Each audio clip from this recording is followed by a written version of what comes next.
একবারই মন্দিরে করেছিলাম। তো যাই হোক, আমার পুজো করা কমপ্লিট। এরপর আমি চলে গেছি ঘরে।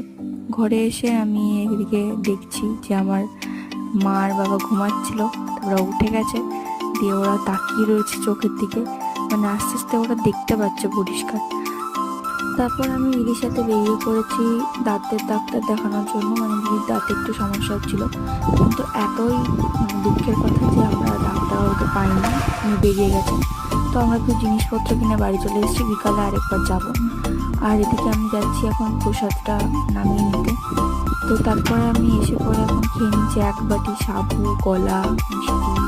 তারপরে আমি চলে গেছি দাঁতের ডাক্তারের কাছে দিদির সাথে। তো দিদির চেকআপ হয়ে গেল। তারপরে আমি, বাবানার দিদি একটুখানি সিঙ্গারা খাচ্ছিলাম। তারপরে আমি চলে গেছি পড়াতে। তো আজকের মতো ভিডিওটা এখানে শেষ করলাম। ভালো লাগলে অবশ্যই লাইক, কমেন্ট, শেয়ার করো।